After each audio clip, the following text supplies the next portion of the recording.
உஷாவுக்கு சற்று நேரம் பிடித்தது. தன்னை சுதாரித்துக் கொள்ள மார்பு படபடவென்று அடித்துக் கொண்டது. முகம் சிவந்து போன மாதிரி கன்னங்களில் சூடேறியது. அவளுடைய நிலையைக் கண்டு மிஸ்ஸஸ் குப்தா கலவரமடைந்து போனாள். ஓ, என்னை மன்னித்துக் கொள்ளுங்கள். நான் உங்களுக்கு சொல்லியிருக்க கூடாது. என்னவோ விமலாவுடன் ரொம்ப நெருக்கமாக இருந்ததால் அவளுடைய சாவு என்னை இன்னும் ரொம்ப பாதிக்கிறது. உஷா பேசாமல் அவள் சொல்வதை கேட்டபடி அமர்ந்திருந்தாள். அவள் சாகும்போது நான் பக்கத்திலே இருந்தேன். அவள் துடித்ததையெல்லாம் இந்த கண்களால் பார்த்தேன். என்னால் இந்த ஜென்மத்துக்கு மறக்க முடியுமா? எப்படி செத்துப்போனாள் என்று உஷா மெல்ல கேட்டாள். மேலே கெராசினை கொட்டிக்கொண்டு நெருப்பு வைத்து கொண்டு விட்டாள். அதை கேட்கும்போதே உடம்பு நடுங்கியது. அத்தனை வைராக்கியம் எப்படி வந்தது? அதுவும் சின்ன சின்ன குழந்தைகளை விட்டுவிட்டு போகும் அளவுக்கு. அம்மா சாகும்போது கருப்பாயிட்டாள் என்று ரவி அன்று கோரப்பூர் ஸ்டேஷனில் சொன்னது ஞாபகத்திற்கு வந்தது. எதற்காக இப்படி தற்கொலை பண்ணி கொண்டாள் என்று தெரியுமா? கேட்கும் போதே தன் குரல் வித்தியாசமாகி போனார் போல இருந்தது. மிஸ்ஸஸ் குப்தா சற்று யோசனையுடன் இருந்தாள். என்ன காரணம் என்று யாருக்கும் சரியாக புரியவில்லை. என்னிடம் அவ்வளவு நெருங்கி பழகினாலும் என்னிடமும் வெளிப்படையாக ஒன்றும் சொன்னதில்லை. ஆனால் நானாக இது காரணமாக இருந்திருக்கலாம் என்று ஊகித்து கொண்டேன். எது? எப்படி சொல்வது என்று தயங்கின மாதிரி மிஸ்ஸஸ் குப்தா சற்று நேரம் பேசாமல் இருந்தாள். பிறகு சொன்னாள், சங்கருக்கு கொஞ்சம் சபலம் ஜாஸ்தி என்று நினைக்கிறேன். 3 குழந்தைகள் ஆனதும் வேறு எந்த வழியையும் ஒப்புக்கொள்ளாமல் அவளை நிறைய தரம் அபார்ஷன் செய்து கொள்ளும்படி செய்திருக்கிறார். அதனால் அவள் ரொம்ப கலக்கமடைந்தாள். இது மகா பாவமான காரியம் என்று பயப்படுவாள். இந்த பயமே கடைசியில் அவளை அந்த முடிவிற்கு கொண்டு வந்ததோ என்னவோ.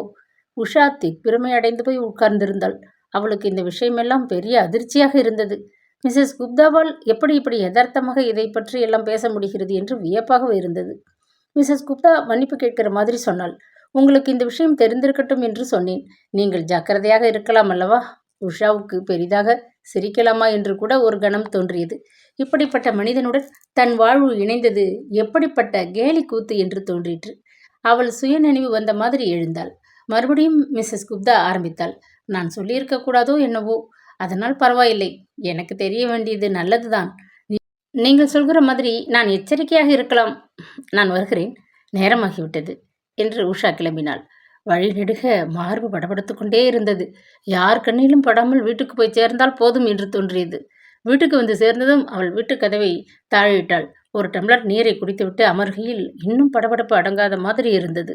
சங்கரின் கோபதாபங்களும் பேச்சுக்களும் இப்பொழுது புரிகிற மாதிரி இருந்தது. அவள் யாருடனும் பேசக்கூடாது, பழகக்கூடாது என்று அவன் போட்ட தடைகள் எதற்கு என்று இப்பொழுது புரிந்தது. அவ்வளவு நெருக்கமாக ஒருத்தியுடன் 10 வருஷம் வாழ்ந்தவனுக்கு அவள் அப்படி தற்கொலை செய்து கொண்டது எத்தனை பெரிய அதிர்ச்சியாக இருந்திருக்க வேண்டும் என்று நினைத்து கொண்டாள். ஆனால் அப்படிப்பட்ட அதிர்ச்சி உள்ளவன் மாதிரி சங்கர் இல்லை என்று தோன்றியது. விமலா அந்த மாதிரி இருந்து சில மாதங்களுக்குள்ளேயே எப்படி மறுமணம் செய்து கொள்ள மனசு வந்தது? அவளுக்கு சற்றென்று அவன் கொடுத்திருந்த விளம்பரத்தின் நினைவு வந்தது. குழந்தைகள் விரும்பாத பெண் தேவை. அவளுக்கு பொறி தட்டினாற்போல் இருந்தது. இதற்குத்தானா அவன் முழுக்க முழுக்க சுயநலக்காரனாக இருக்க வேண்டும் என்று தோன்றியது. உண்மையில் விமலாவிடம் கூட அவனுக்கு ஆழமான அன்பு இருந்திருக்க முடியாது என்று தோன்றியது. அவனது வெறிக்கு பணிந்து கருச்சிதைவைக்கு உடன்பட்டு கடைசியில் மன உளைச்சலை தாங்க முடியாமல் ஒருத்தி தன்னையே பொசுக்கிக் கொண்டாள் என்றால் அவள் மனதில் வேதனையின் ஜுவாலை எவ்வளவு உக்கிரமாக இருந்திருக்க வேண்டும் என்று உஷா நினைத்து கொண்டாள். அவளுடைய உண்மை உடற்குறையை மறைத்து அப்பா சங்கருக்கு வேறு மாதிரி சொன்ன விஷயம் தனக்கு மிகவும் சாதகமானது என்று சங்கர் நினைத்துத்தான் தன்னை உடனே மணக்க சம்மதித்திருக்கிறான் என்று புரிந்து கொண்டாள். உண்மை தெரிந்ததும் அவனுக்கு அது எத்தனை பெரிய அதிர்ச்சியாக இருந்திருக்கும் என்று தோன்றியது. அந்த நிலையிலும் அவளுக்கு பெரிதாக சிரிக்க வேண்டும் போல் இருந்தது. அப்படிப்பட்ட மனிதனுடன் அவளை இணைத்து விதி வேடிக்கை பார்க்கிறதா? அவனுக்கு இது மறைமுக தண்டனையா? பக்குவம் ஏற்படுத்தும் வழியா? அவனுக்கு பக்குவமும் விவேகமும் இந்த ஜென்மத்தில் ஏற்படாது என்று தோன்றியது. அவன் அவ்வளவு தூரம் தன்னுள் மூழ்கியிருந்த மாதிரி இருந்தது. பல ஜென்மம் எடுத்து அடிபட்டுத்தான் அந்த அஞ்ஞான போர்வை விலகும். உஷா திடுக்கிட்டாள். எவ்வளவோ யதார்த்தமாக தீர்க்க வேண்டிய பிரச்சனைகள் இருக்க இது என்ன ஆத்ம பிரச்சனை? இன்றைய பாடும் நாளைய பாடுமே தெரியாமல் இருக்கையில் வரப்போகும் ஜென்மங்களை பற்றி என்ன ஆராய்ச்சி? அவள் எழுந்தாள். சற்று நேரத்தில் குழந்தைகளும் சங்கரும் சாப்பிட வருவார்கள் என்கிற உணர்வில் எந்த வேலை செய்கையிலும் மிஸ்ஸஸ் குப்தா சொன்ன விஷயங்களே மனதை வட்டமடித்து கொண்டிருந்தன. லேசில் திரும்ப முடியவில்லை. அப்படியா செத்து போனாள்? அப்படியா என்று நெஞ்சு பரிதவித்தது. குழந்தைகள் வந்து விட்டார்கள். அவர்களை பார்த்ததுமே ஐயோ பாவம் என்று இருந்தது அவளுக்கு. இத்தனை சின்ன வயதில் பூ மாதிரி இருக்கும் மனசில் எத்தனை பயங்கரமாக ஒரு வடு விழுந்திருக்க வேண்டும் என்று தோன்றியது. அது ஒரு ஆறாத வடுவாகத்தான் இருக்கும். திடீரென்று ஏதேனும் ஒரு நினைவு பெரியதாகி எதிர்பாராத சமயங்களில் மனதை குத்தும்.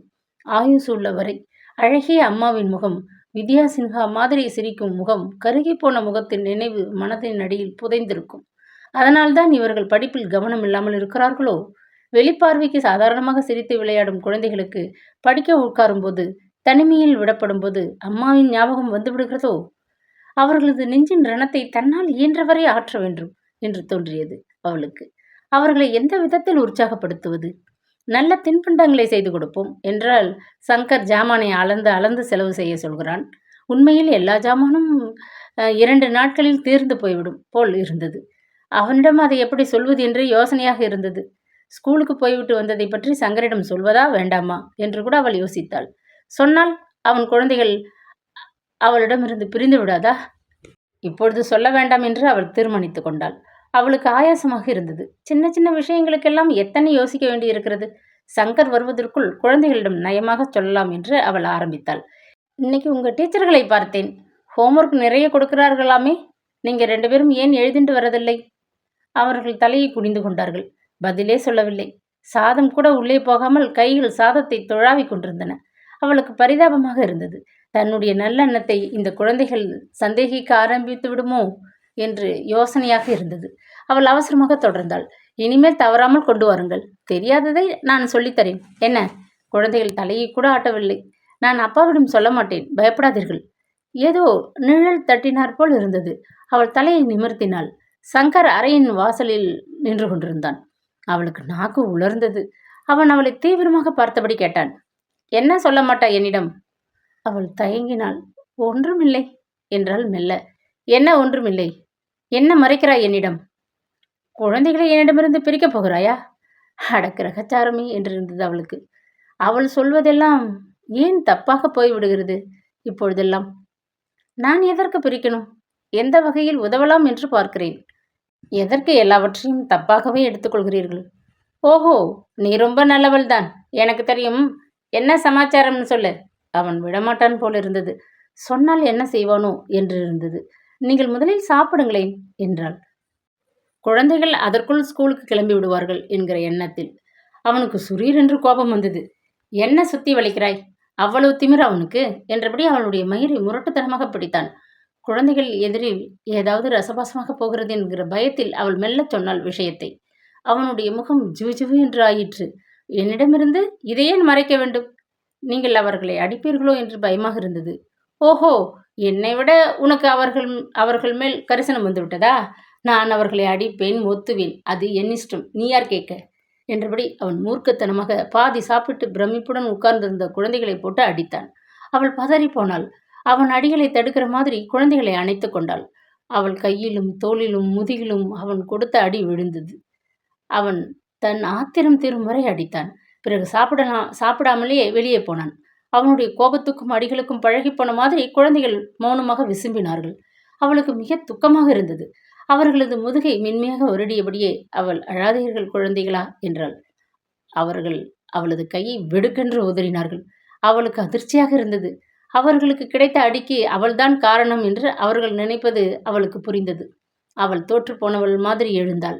இவர்களை சமாதானப்படுத்துவதில் தான் குற்றவாளி இல்லை என்று அவர்களுக்கு நிரூபிப்பதில் ஏதும் அர்த்தமில்லை என்று தோன்றியது.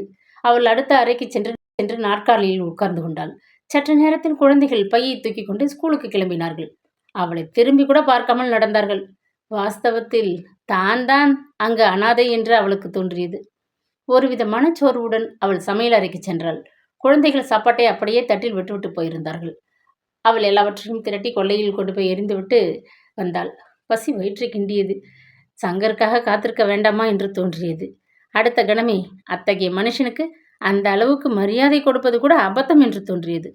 மனிதாபிமானமே இல்லாமல் மூர்க்கத்தனத்தோடு நடந்து கொள்ளும் அவனை தன் புருஷன் என்று எண்ணக்கூட கூச்சமாக இருந்தது. அவள் சாப்பிட உட்கார்ந்தாள்.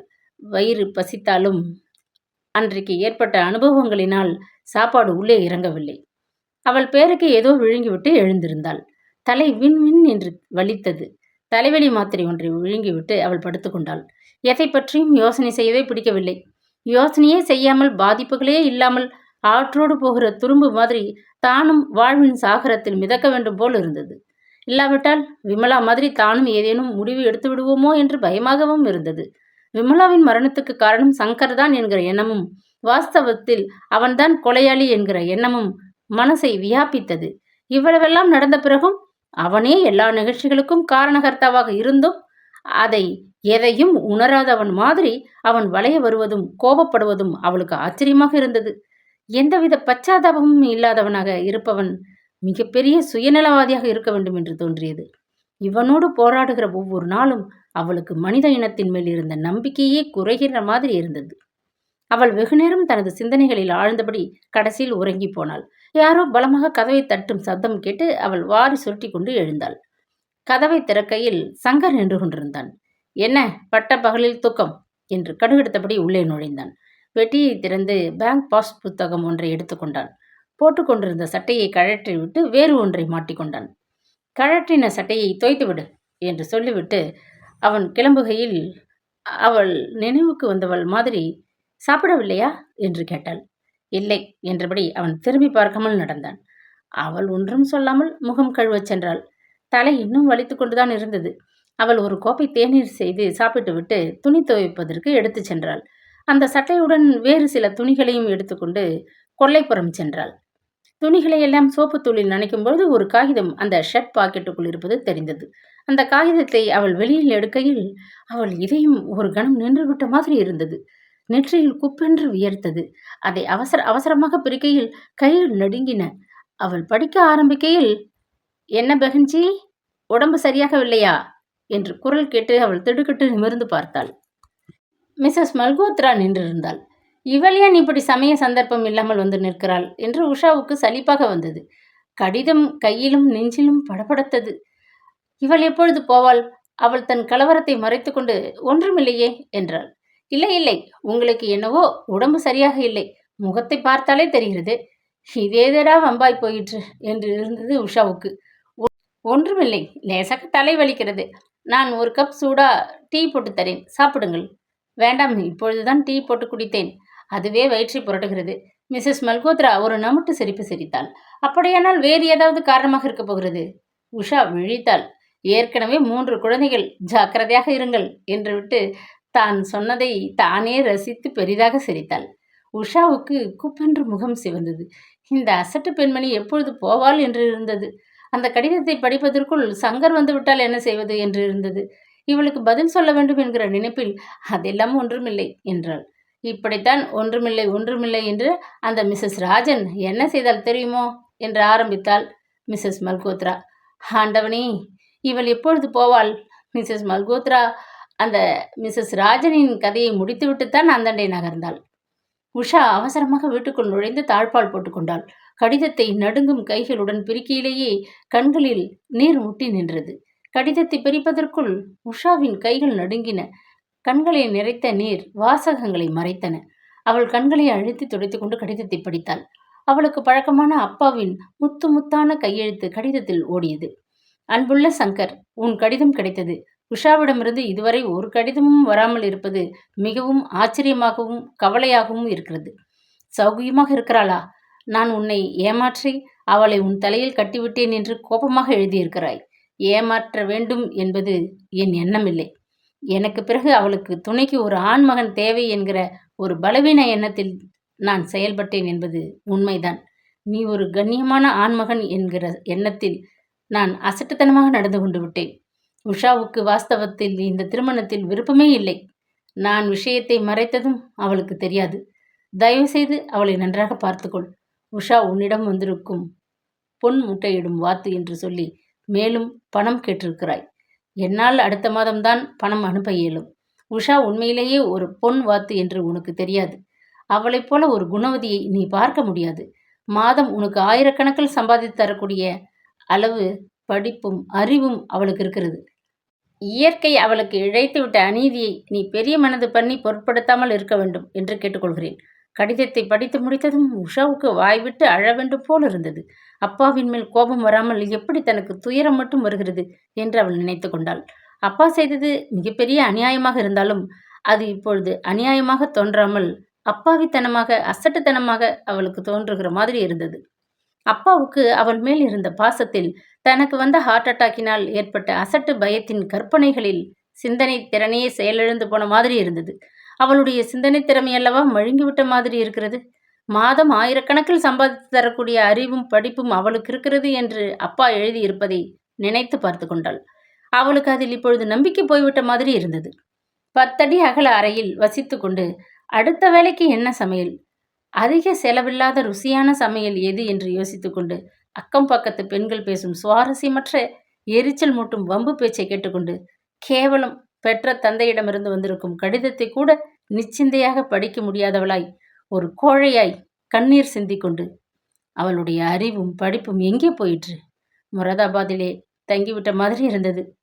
விலாசினியும் ரமேஷும் தன்னை இப்பொழுது இந்த நிலையில் பார்க்க நேர்ந்தால் அவர்களுக்கு எப்படிப்பட்ட அதிர்ச்சியாக இருக்கும் என்று அவள் நினைத்து கொண்டாள். இன்டிமேட்டாக ஒருத்தரை பிடித்துக்கொள் என்று விலாசினி சொன்னது ஞாபகத்திற்கு வந்தது. உலகத்தில் எத்தனை பேருக்கு அந்த மாதிரி இன்டிமேட்டாக கிடைப்பார்கள்? அதுவும் அவளை மாதிரி ஒரு ஃப்ரீக்கு. அவள் சட்டென்று சுய நினைவுக்கு வந்தாள். இந்த மாதிரி சிந்தனைகளால் என்ன லாபம்? எந்த மாதிரி யோசித்தால் ஆக்கப்பூர்வமாக இருக்கும்? ஒரு விஷயம் நிச்சயமாக புரிந்தது. அப்பாவை சங்கர் பிளாக்மெயில் பண்ணுகிறான் என்பது. ஆனால் அதை எப்படி தடுப்பது என்று அவளுக்கு பிரமிப்பாக இருந்தது. அவன் செய்வது குற்றமானாலும் அவளுடைய அப்பா செய்தது அதைவிட பெரிய குற்றம் என்று அவன் சாட மாட்டானா? அவளுடைய கல்யாணத்தினால் இப்பொழுது எத்தனை வகையான குழப்பங்கள் கிளம்பி இருக்கின்றன என்று நினைத்து அவள் அதிர்ந்து போனாள். எந்த வகையில் ஒன்றை சரிப்படுத்த முயன்றாலும் புதியவை முளைக்கும் என்று ஆயாசமாக இருந்தது. இந்த மாதிரி ஒரு மனிதனிடம் அன்பை செலுத்தி பார்ப்பதும் பிரதியாக அவனிடமிருந்த அன்பை எதிர்பார்ப்பதும் எத்தனை பெரிய முட்டாள்தனம் என்று தோன்றியது. கையில் கடிதம் இன்னும் படபடுத்துக் கொண்டிருந்தது. அதை இப்பொழுது என்ன செய்வது என்று அவள் யோசித்தாள். அந்த சட்டையில் கடிதம் வைத்திருந்தது அவனுக்கு ஞாபகம் இருக்காதா? இல்லை, அவள் பார்க்க வேண்டும், வேதனைப்பட வேண்டும் என்கிற எண்ணத்தில் அவன் அதை வைத்திருப்பானோ? அது அவன் எண்ணமாயிருந்தால் அது நிறைவேறிவிட்டது என்று அவள் நினைத்து கொண்டாள். திடீரென்று அவளுள் ஒரு சீற்றம் எழுந்தது. இந்த மாதிரி ஒரு அற்ப மனிதனுக்கு அடிபணிந்து போவது மகா கேவலம் என்று தோன்றியது. இந்த நிலையை எப்படியாவது சமாளித்தே ஆக வேண்டும் என்று தோன்றியது. அவள் அந்த கடிதத்தை மடித்து சட்டைப்பையிலே வைத்து தண்ணீரில் நனைத்தாள். மறுபடியும் அதை வெளியில் சற்று எடுத்து பார்த்தபோது எழுத்துக்கள் எல்லாம் கலங்கி போயிருந்தன. மறுபடி அப்பாவின் கையெழுத்தை எப்பொழுது பார்ப்போமோ என்று நினைக்கையில் மனதில் துக்கமாக இருந்தது. வாசற்கதவு தட்டப்படும் ஓசை கேட்டு அவள் கையை துடைத்து கொண்டு போய் கதவை திறந்தாள். சங்கர் பரபரப்புடன் உள்ளே நுழைந்தான். என்ன செய்கிறாய் என்று கேட்டான். துணி துவைக்கிறேன். அவன் விறுவிறுவென்று கொல்லை பக்கம் சென்றான். என் சட்டையில் ஒரு கடிதம் இருந்ததே, பார்த்தியா என்று கேட்டுக்கொண்டே விரைந்தான். கடிதமா? இல்லையே. அவன் பாக்கெட்டுக்குள் கையை விட்டு அவனுடைய ஷர்ட்டை எடுத்தான். அதன் பாக்கெட்டிலிருந்து அந்த ஈரமான, இப்பொழுது உருவமே இல்லாத அந்த கடிதத்தை எடுக்கையில் அவன் முகத்தின் இறுக்கம் தளர்ந்த மாதிரி இருந்தது. சட்டையை நினைக்கும் போது பாக்கெட்டில் ஏதாவது இருக்கா என்று பார்க்க மாட்டாயா என்று அவன் கோபமாக கேட்டாலும் அவன் உண்மையில் நிம்மதி அடைந்திருந்த மாதிரி அவளுக்கு பட்டது. ஏதாவது முக்கியமான கடுதாசோ என்று அவள் எங்கேயோ பார்த்த வண்ணம் கேட்டாள். அவன் கொஞ்சம் சந்தேகம் தட்டின மாதிரி அவளை பார்த்தான். உனக்கு நான் எல்லாம் சொல்லணுமா? படிக்காத மூடம் கூட இன்னும் கொஞ்சம் கெட்டிக்காரத்தனமாக நடந்து கொள்வாள். இனிமேல் நான் ஷர்ட்டெல்லாம் செக் பண்ணி பார்த்து துவைக்க போட்ட பிறகு நீ துவைத்தால் போதும். அவள் பதிலே பேசாமல் துணி துவைக்க ஆரம்பித்தாள். அவன் அந்த கடிதத்தை துணியாக போய்விட்டிருந்த காகிதத்தை சுருட்டி தூர எறிந்தான். பிறகு அவளிடம் ஏதும் சொல்லாமலேயே வெளியே போனான். அவன் அந்த கடிதத்திற்காகவே அவசரமாக வந்திருக்கிறான் என்று அவள் புரிந்து கொண்டாள். அவள் பார்க்க வேண்டும் என்கிற எண்ணத்தில் அதை அவன் வைக்கவில்லை என்று தெரிந்தது. அவள் அதை பார்த்தால் அவள் என்ன செய்வாள் என்று அவன் பயப்படுகிறான். அவளுக்கு சற்றென்று புரிந்தது. அவன் பிளாக்மெயில் செய்கிறான் என்கிற சமாச்சாரத்துக்கு ருசுவாக இருந்திருக்கும். அவளுடைய வக்கீல் மூளைக்கு அது ஏன் முதலிலேயே தோன்றாமல் போயிற்று? இப்பொழுதெல்லாம் எதை நினைத்தாலும் துக்கமாகவல்லவா வருகிறது. எத்தனை பலவீனப்பட்டு போய்விட்டது இந்த மனசு. அவள் துணிகளை அலசியபடியே நினைத்து கொண்டாள். அந்த கடிதம் அவள் கையில் கிடைத்துவிட்டால் அவள் கேஸ் போட்டு பிரிந்து போவாள் என்று நினைத்தானா? அவளுக்கு அந்த நிலையிலும் சிரிப்பு வந்தது. அவள் ஒரு கண்ணாடி வீட்டிற்குள் அல்லவா உட்கார்ந்திருக்கிறாள். அவள் கல்லை எறிந்தால் அது திரும்பி வந்து அவளையே அல்லவா தாக்கும். இந்த கல்யாணம் அவளது பலத்தையே உறிஞ்சி விட்டதென்று சங்கருக்கு தெரியாதா? அவளுடைய சில பண்புகள் என்பது அவனுக்கு எப்பொழுது புரியும்? தன்னால் இயன்ற அளவு ஒரு நல்ல மனைவியாக, தாயாகத்தான் அவள் இருக்க முயல்வது அவனுக்கு எப்பொழுது புரியும்? அவள் வாழ்ந்த நிலைக்கும் இப்பொழுது இருக்கும் நிலைக்கும் பொருளாதார ரீதியில் கூட எவ்வித சம்பந்தமும் இல்லாவிட்டாலும் அதை பொருட்படுத்தாமல் இருக்க முயல்வது எத்தனை சிரமமான காரியம் என்பது அவனுக்கு புரியுமா? இந்த ஜென்மத்தில் புரியாது என்று அவள் நினைத்து கொண்டாள். ஏனென்றால் வாழ்க்கையில் அவன் பார்க்கும் பரிமாணங்களே வேறு. எண்ணங்கள் வேறு, லட்சியங்கள் வேறு. அவளுக்கு நர்சரி ரைம் ஒன்று ஞாபகத்துக்கு வந்தது. There was a crooked old man, he lived in a crooked house. அந்த மனிதனுக்கு எல்லாமே கோணல். அது மாதிரிதான் அவளுடைய வாழ்வும். முதல் கோணல் முற்றும் கோணல். பாதையை நேர்படுத்த முடியுமா? என்றாவது அவளுடையது சங்கருடைய பாதையுடன் சங்கமிக்குமா? அவனுடைய வழியில் தன்னால் நிச்சயம் செல்ல முடியாது என்று அவள் அவசரமாக நினைத்து கொண்டாள். அவனை தன் வழிக்கு வளைத்து கொண்டாள். தன் எண்ணங்களை அவன் புரிந்து கொள்ளும் அளவுக்கு வளைக்க முடிந்தால் அதுவே பெரிய சாதனை. ஆனால் அது சாத்தியமா? அவள் துணிகளை காயப்போட்டுவிட்டு வாசல் ரேழியில் வந்து உட்கார்ந்து கொண்டாள். மல்கோத்ரா வீட்டு கொல்லைப்புறம் தெரிந்தது. மல்கோத்ராவும் அவன் மனைவியும் கயிற்றுக்கட்டிலின் மேல் உட்கார்ந்திருப்பது தெரிந்தது. பேசிக்கொண்டும் சிரித்து கொண்டும் இருப்பது கேட்டது. அவர்கள் எதிரில் தரையில் ஒரு கிளி கூண்டு இருந்தது. அதில் ஒரு கிளி மல்கோத்ராவின் கையிலிருந்து எதையோ கொத்த முயன்று கொண்டு கூட்டுக்குள்ளே வட்டமடித்துக் கொண்டு சிறகடித்துக் கொண்டு இருந்தது. எடுத்துக்கோ எடுத்துக்கோ ராமு என்று மல்கோத்ரா சொல்லிக் கொண்டிருந்தார். இந்த துரைக்கு ஆப்பிள் எவ்வளவு பிடிக்கிறது பார்த்தீர்களா என்று மிஸ்ஸஸ் மல்கோத்ரா சிரித்து கொண்டு சொன்னாள். அவர்கள் இருவரையும் அந்த மாதிரி சகஜமாக சந்தோஷமாக பார்க்க உஷாவுக்கு ஆச்சரியமாக இருந்தது. ஹோலி என்று இந்த மல்கோத்ரா ஆடிய ஆட்டம் ஞாபகத்திற்கு வந்தது. மிஸ்ஸஸ் மல்கோத்ரா அவளிடம் வந்து அழுதது நினைவில் எழுந்தது. அடிப்படையில் அவர்களிடையே அன்பில்லாமல் இல்லை என்று உஷா நினைத்து கொண்டாள். அது இருப்பதனால்தான் மிஸ்ஸஸ் மல்கோத்ரா கணவன் குடிவெறியில் போடும் ஆட்டத்துக்கெல்லாம் பணிந்து போகிறாள் என்று தோன்றியது. ஒருவனுக்கு கெட்ட பழக்கம் இருப்பதனால் அவன் கெட்டவன் என்று அர்த்தமில்லை என்று அவள் நினைத்து கொண்டாள். நல்ல பழக்கங்கள் கொண்டும் மனசே கெட்டவனாக இருப்பவன்தான் அபாயகரமானான். அவனிடம் மாட்டிக்கொண்டால் விமோசனமே இல்லை. இல்லாவிட்டால் ஒருத்தி 3 குழந்தைகள் பெற்றபின் அந்த குழந்தைகளை நிர்கதியாக விட்டுவிட்டு போகிறோமே என்கிற எண்ணம் கூட இல்லாமல் தற்கொலை பண்ணி கொண்டிருக்க மாட்டாள். என் சாவுக்கு நீதான் காரணம் என்கிற மாதிரி, வஞ்சம் தீர்த்து கொள்கிற மாதிரி தன் கோபத்தை காட்டியிருக்க மாட்டாள். அந்த கோபம், அந்த துக்கம் உள்ளே வெகு தூரம் புறையோடி விட்டிருக்க வேண்டும் அப்படி சாக துணிவதற்கு. உஷா திடுக்கிட்டாள். எதை பற்றி நினைத்தாலும் கடைசியில் சங்கரிடம்தான் நினைவு தேங்கி நிற்கிறது என்று தோன்றியது. விமலா தற்கொலை செய்து கொண்டாள் என்று கேட்டதிலிருந்து தன் மனதில் ஒரு ஆட்டம் ஏற்பட்ட மாதிரி இருந்தது. மிக பெரிதாக ஒரு அடி ஏற்பட்ட மாதிரி இருந்தது. சங்கரை புரிந்து கொள்ள ஒரு புதிய கோணம் கிடைத்த மாதிரி இருந்தது. அந்த கோணத்திலிருந்து அவனை ஆராய்கையில் பயங்கரமாக இருந்தது. எந்த விதத்தில் அவனுக்கும் தனக்கும் இடையே ஒரு ராப்போர்ட் ஏற்படும் என்று புரியவில்லை. அவளை அவன் ஒரு பகடையாக உபயோகித்துக் கொள்ள பார்க்கும் வரையில் எந்தவித சங்கமமும் சாத்தியமில்லை என்று தோன்றியது. அதை தவிர அவன் அவளை வேறு எந்த விதத்திலும் நினைத்து கூட பார்க்க மாட்டான் என்று தோன்றியது. அவன் தன்னை எவ்வளவு பெரிய முட்டாளாக பார்க்கிறான் என்று அவளுக்குள் ஒரு சீற்றம் எழுந்தது.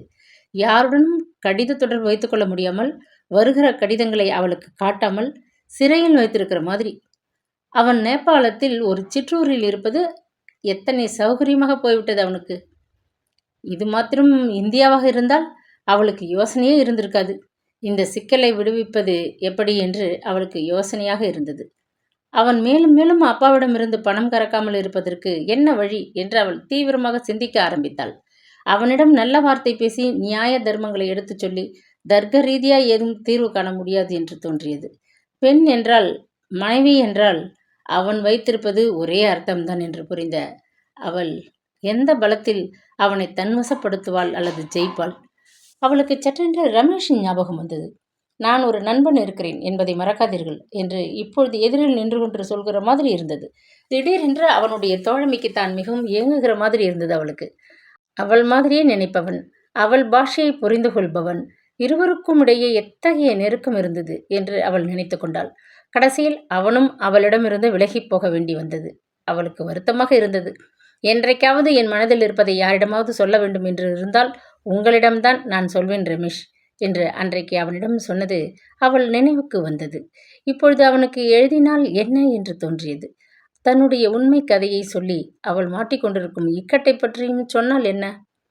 அவன் மனதில் அந்த பழைய விசுவாசத்தில் துளியேனும் என்றும் இருக்காதா? உதவ முன்வர மாட்டானா?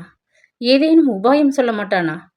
இந்த எண்ணம் ஏற்பட்ட உடனேயே ரமேஷ் தான் தனக்கு உதவக்கூடிய ஆள் என்று அவளுள் ஒரு தீர்மானமான எண்ணம் எழுந்தது.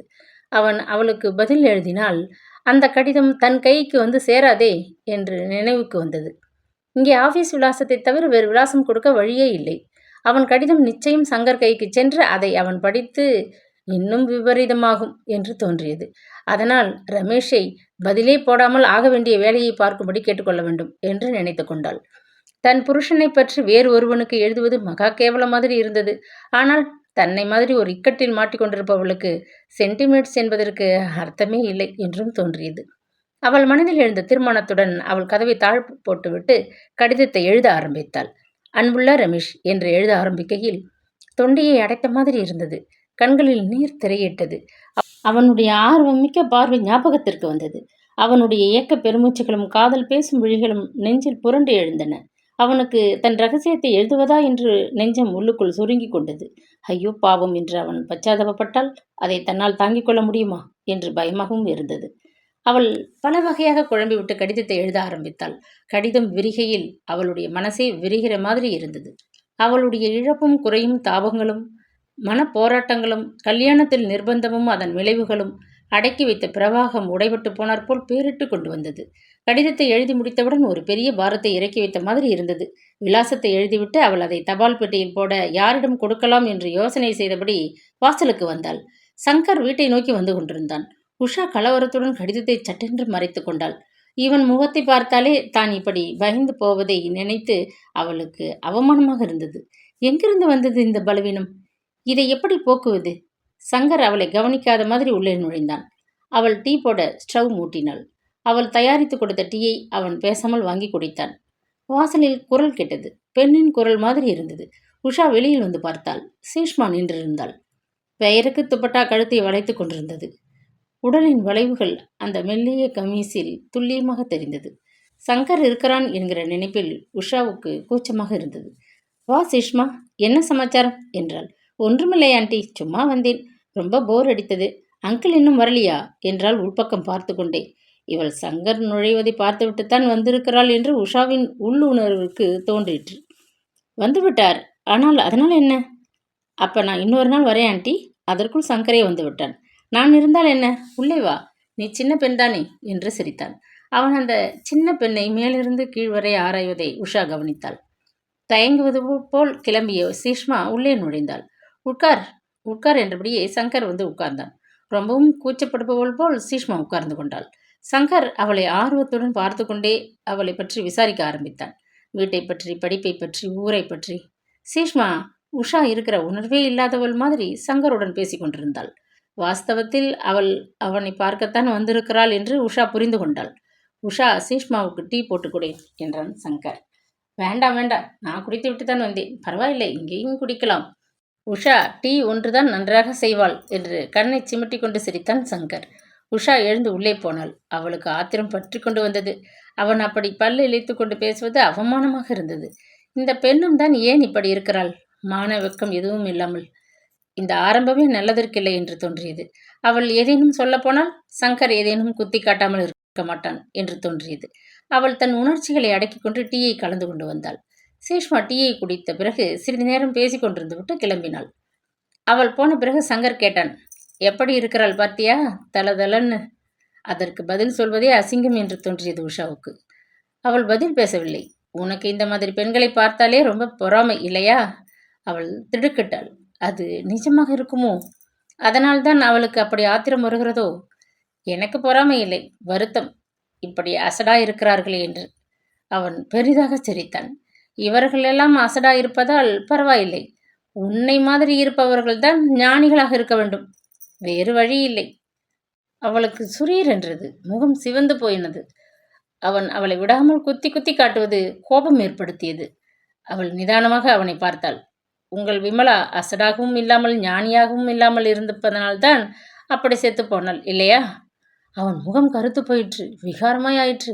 என்ன சொல்கிறாய் நீ? அவள் அவனை தீர்க்கமாய் பார்த்தாள். அவள் எப்படி செத்துப்போனாள் என்பதை மறைத்தீர்கள் அல்லவா? தற்கொலை செய்து கொண்டாள் என்பதை மறைத்தீர்கள் அல்லவா? அவன் கோபத்துடன் அவளை பார்த்தான். ஆமாம், தற்கொலை செய்து கொண்டாள். உனக்கென்ன அதை பற்றி? பேச வீடு வீடாக போக ஆரம்பித்து விட்டாய் இல்லையா? யார் சொன்னது இதை உனக்கு? அவள் சட்டென்று தன்னை சமாளித்துக் கொண்டாள். எனக்கு டெல்லியிலேயே உங்கள் தங்கை சொல்லிவிட்டாள் என்றாள். அவன் அதிர்ந்து போனவன் மாதிரி உட்கார்ந்திருந்தான். உஷாவின் ஆத்திரம் தீரவில்லை. மிகவும் சந்தோஷமாக இருந்தோம் என்றீர்களே, எதற்காக தற்கொலை செய்து கொண்டாள்? அவன் வாயிற்கதவை தாழ் போட்டுவிட்டு நிதானமாக அவளிடம் வந்து அவளுடைய கன்னத்தில் பலார் என்று ஒன்று வைத்தான். இனிமேல் இதை பற்றி ஏதேனும் பேசினாயோ, இரண்டில் ஒன்று தீர்த்து விடுவேன். நீ இப்பொழுது வக்கீல் இல்லை, ஞாபகம் வைத்துக்கொள். ஏதாவது அதிக பிரசங்கித்தனம் செய்தியோ, உங்க அப்பா மேல் கேஸ் போட எனக்கு அதிக நேரம் ஆகாது. அவள் வாயை மூடிக்கொண்டாள். இவனிடம் எவ்வளவு சீக்கிரம் தோற்று போகிறோம் என்று இருந்தது. இவனுடைய ஆத்திரத்தை மேலும் கிளப்புவதில் பிரயோஜனமில்லை என்று தோன்றியது. கன்னம் விண் விண் என்று வலித்தது. வலியிலும் அவமானத்திலும் கண்களில் நீர் முட்டி நின்றது. அவள் தன்னை சமாளித்து கொண்டு மெல்ல சொன்னாள், இதோ பாருங்கள், விமலா எப்படி செத்திருந்தாலும் அதனால் எனக்கு பரவாயில்லை. நம் இருவருக்கும் எப்படியோ விதிவசத்தில் கல்யாணமாகிவிட்டது. குழந்தைகளை உத்தேசித்தாவது நாம் ஒத்துப்போவதுதான் நல்லது. மனைவியாய் என் கடமையை முழுவதும் செய்ய முடியாவிட்டாலும் அவர்களுக்கு நல்ல தாயாய் நிச்சயம் இருப்பேன். என்னுடைய பலவீனத்தை நீங்கள் குத்தி காட்டுவதும் கேஸ் போடுவேன் என்று சொல்வதும் நல்லதற்கில்லை. அவன் ஆத்திரத்துடன் அவளை பார்த்தான்.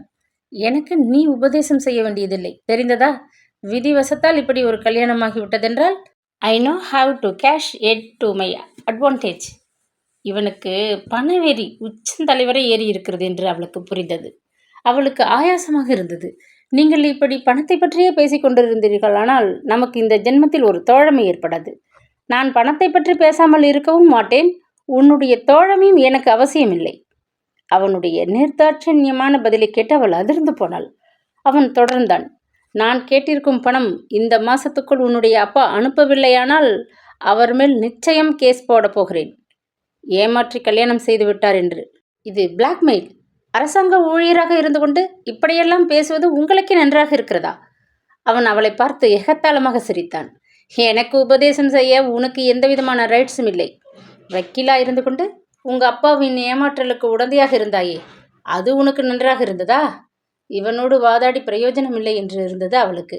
தான் நிரபராதி என்று எத்தனை முறை சொன்னாலும் இவன் நம்ப போவதில்லை. இவன் பிளாக்மெயில் பண்ணுகிறான் என்பதற்கு தடயம் கிடைத்தால் இவன் அகப்பட்டுக் கொள்வான் என்று தோன்றியது. அப்பாவிடம் அவன் பணம் கேட்டு எழுதிய கடிதங்கள் இல்லாமல் போகாது. ஆனால் கல்யாணமான பிறகு இப்படியெல்லாம் சிந்திப்பதே தப்பு என்று தோன்றியது. அவன் மேல் கேஸ் போட்டால் அது அத்துடன் நிற்காது. வேறு பல பூதங்கள் வெளியில் வரும். அவள் விவாகரத்து கோர வேண்டி வரும். அப்படியெல்லாம் சிந்திப்பதே ஒரு நெகட்டிவ் அப்ரோச் என்று அவள் தனக்குள் சொல்லிக் கொண்டாள்.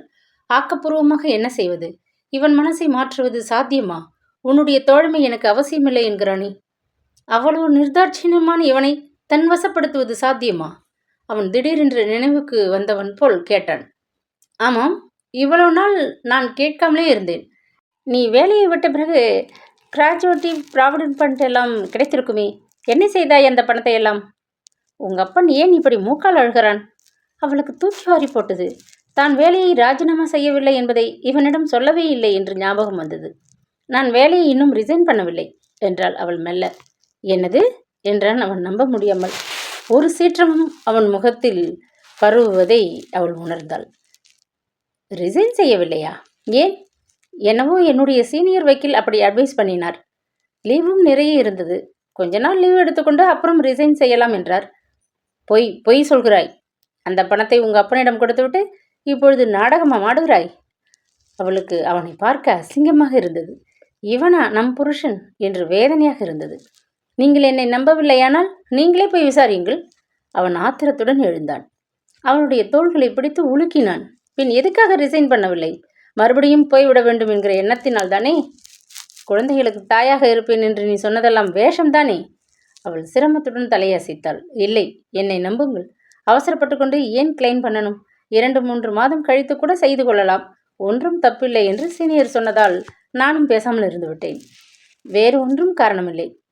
என்னை நம்பச் சொல்கிறாயா என்று அவன் மறுபடி கன்னத்தில் அறைந்தான். அவள் துடிதுடித்து போனாள். அவன் உலுக்கின உழுக்களில் இடையில் செருகியிருந்த கடிதம், ரமேஷுக்காக அவள் எழுதி வைத்திருந்த கடிதம் கீழே விழுந்தது. அவளுடைய முகம் வெளியேறி போயிற்று. அதை எடுக்க அவள் அவசரமாக குனிந்தாள். அதற்குள் அவன் முந்திக் கொண்டான். தன்னுடைய போதாத வேலையை நினைத்தபடி அவள் உட்கார்ந்திருந்தாள். சீஷ்மாவுடன் அவன் பேசிக் கொண்டிருந்த போது அதை பெட்டிக்குள் வைக்காமல் போனோமே என்று தன்னையே சபித்து கொண்டாள். அவன் நிதானத்துடன் அந்த கடிதத்தை படித்தான். படித்து முடித்த பிறகு பலமாக சிரித்தான். நீ இருக்கும் அழகிற்கு உனக்கு ஒரு காதலன் வேறையா? பிறகு கடுமையாக அடங்கின குரலில் சொன்னான். இதை தெரிந்து கொள், உன்னை விட கெட்டிக்காரன் நான். ஏதாவது திரிசமன் நீ பண்ணியானால் எனக்கு தெரியாமல் போகாது. உன்னால் எனக்கு தெரியாமல் ஒன்றும் செய்ய முடியாது. ஆனாலும் உன்னை நம்புவதற்கில்லை. என் காரியத்தை சாதித்துக் கொள்வது எப்படி என்று எனக்கு தெரியும். உன் கெட்டிக்காரத்தனத்தை என்னிடம் காண்பிக்க பார்த்தாயானால் நீதான் தோற்று போவாய். அவன் கன்னத்தில் அறைந்த அறையை விட இந்த வார்த்தைகள் சாட்டையடி மாதிரி இருந்தன. வாயிற்கதவு தட்டப்படும் ஓசை கேட்டது. அவன் தனது முகபாவத்தை சற்றென்று மாற்றிக்கொண்டான். அந்த கடிதத்தை சட்டைப்பைக்குள் போட்டுக்கொண்டான். வாயிற்கதவை திறக்கப் போனான். அவள் அவசரமாக குளியல் அறைக்கு சென்று கதவை சாத்தி கொண்டாள். பச்சை தண்ணீரை முண்டு முண்டு முகத்தில் ஊற்றிக்கொள்ளும் போது கன்னம் எரியிற மாதிரி இருந்தது. அவனுடைய கை விரல்கள் பதிந்திருக்குமோ என்று பயமாக கூட இருந்தது. இந்த நிலையில் ஒருவர் எதிரில் எப்படி போவது என்று இருந்தது. அவள் கதவை திறந்து கொண்டு வெளியில் வந்தாள். ரேழியில் குப்தா தம்பதிகளின் குரல் கேட்டது. அவளுக்கு இவர்கள் ஏன் வந்தார்கள் என்று இருந்தது. அவள் அவசரமாக முகத்தில் பவுடரை பூசிக்கொண்டாள். முகத்தின் செம்மை சற்று குறைந்த மாதிரி இருந்தது. நெற்றிக்கு இட்டுக்கொண்டு டீக்கு ஜலம் வைத்துவிட்டு ரேழிக்கு வந்தாள். நமஸ்தே என்று இயல்பாக சிரிக்க முயன்றாள். குப்தா தம்பதிகள் அவளை கூர்ந்து பார்க்கிற மாதிரி பார்த்தார்கள். அவளுக்கு கூச்சமாக இருந்தது. மிஸ்ஸஸ் குப்தாவின் முகத்தில் ஒரு பச்சாதாபம் தெரிகிற மாதிரி இருந்தது. அவள் டீ போடுகிற சாக்கில் உள்ளே வந்தாள். மிஸ்ஸஸ் குப்தாவும் அவளை பின்தொடர்ந்து வந்தாள். உஷா, ஏன் என்னவோ மாதிரி இருக்கிறீர்கள் என்றாள். உஷா சிரிக்க முயன்றாள். இல்லையே, ஒன்றுமில்லையே. இல்லை, என்னவோ மாதிரிதான் இருக்கிறீர்கள். முகம் சோர்ந்து தெரிகிறது. இல்லை, கொஞ்சம் தலை வலிக்கிறது, அவ்வளவுதான். மிஸ்ஸஸ் குப்தா மெல்லிய குரலில் மன்னிப்பு கேட்கிற மாதிரி சொன்னாள். நான் அன்றைக்கு சொல்லியிருக்க கூடாது அந்த விஷயத்தை. இவர் ரொம்பவும் கோபித்து கொண்டார் என்றாள் உஷா. அதை பற்றி பேச வேண்டாம். எப்படியும் எனக்கு ஒரு நாள் தெரிந்து போகாமல் இருந்திருக்காது. இருந்தாலும் நான் சொல்லியிருக்க வேண்டாம். இப்பொழுதுதான் கல்யாணமாகி வந்திருக்கிறீர்கள். உங்களுக்கு அதிர்ச்சியாக இருந்திருக்கும் என்றாள் உஷா. நாம் அதை பற்றி பேசாமல் இருப்பது நல்லது. நீங்கள் எனக்கு விஷயத்தை சொன்னதாகவே காட்டாதீர்கள். அவள் டீயை கோப்பைகளில் ஊற்றி ட்ரேயில் வைத்தாள். வாருங்கள் என்று மிஸ்ஸஸ் குப்தாவை அழைத்து கொண்டு நடந்தாள். அவர்கள் சிறிது நேரம் பேசிக் கொண்டிருந்து விட்டு கிளம்பினார்கள். சங்கரும் அவர்களுடனேயே கிளம்பி போனான். இரவு குழந்தைகளுக்கு பாடம் சொல்லிக் கொடுத்து விட்டு சாப்பாடு போட்டு அவர்கள் தூங்கிய பிறகும் சங்கர் வரவில்லை. அன்றைக்கு அவன் எப்படி தன்னை அவமானப்படுத்தி கேவலமாய் நடத்தினான் என்று அவள் நினைத்து பார்த்து கொண்டாள். தன்னால் எப்படி இந்த நிலைக்கு வர முடிந்தது என்று புரியாமல் அவள் திகைத்தாள். ரமேஷுக்கு எழுதிய கடிதம் அவன் கையில் கிடைக்கும்படி தான் நடந்து கொண்டது முட்டாள்தனம் என்று தோன்றியது. அவனுக்கு கோபம் ஏற்பட்டது நியாயம்தான் என்று நினைத்து கொண்டாள். அந்த மாதிரி ஒரு கோபத்தில் அவன் நாகரிகமாக நடந்து கொள்வான் என்று அவள் எதிர்பார்த்தால் அவளுடைய புத்தி தான் பேதலித்து விட்டது என்று அர்த்தம். விமலா தற்கொலை செய்து கொண்டாள் என்பதை ஏன் மறைத்தான் என்று கேட்டதும் தப்பு என்று இப்பொழுது புரிந்தது. வெளி பார்வைக்கு அவன் பாதிக்கப்படாதவன் மாதிரி தெரிந்தாலும் 10 வருஷம் நெருக்கமாக வாழ்ந்தவள் அப்படி செத்துப்போனால் அவனுக்கு மறக்க முடியாத ஒரு பாதிப்பு ஏற்படாதா? அவனை அறியாமலேயே ஒரு குற்ற உணர்வு அவனுள் வேர் விட்டிருக்காதா? யார்தான் இப்படிப்பட்ட விஷயத்தை மறைக்க பார்க்க மாட்டார்கள், மறக்க பார்க்க மாட்டார்கள்? இன்றைய அவனது ஆத்திரத்தில் அவளுக்கு பல விஷயங்கள் புரிந்தன. அவனுக்காக காத்திருந்து காத்திருந்து கடைசியில் அவள் சாப்பிட்டு விட்டு படுத்துக்கொண்டாள். என்னென்னவோ யோசனைகளில் புரண்டு புரண்டு படுத்து கடைசியில் கண் அயர்ந்தாள். உஷா, உஷா, யார் இது? விமலாவா? இவரிடம் வந்து மாட்டிக்கொண்டு நீ தப்பிக்க முடியுமா? பேசாமல் என்னிடம் வந்துவிடு. விமலா கையை நீட்டி அழைத்தாள். உஷா சரேல் என்று விழித்து கொண்டு எழுந்து உட்கார்ந்தாள். உடம்பெல்லாம் குப்பென்று வியர்த்தது. நெஞ்சு படபடவென்று அடித்துக் கொண்டது. இக்கதையின் தொடர்ச்சி நாளை தொடரும்.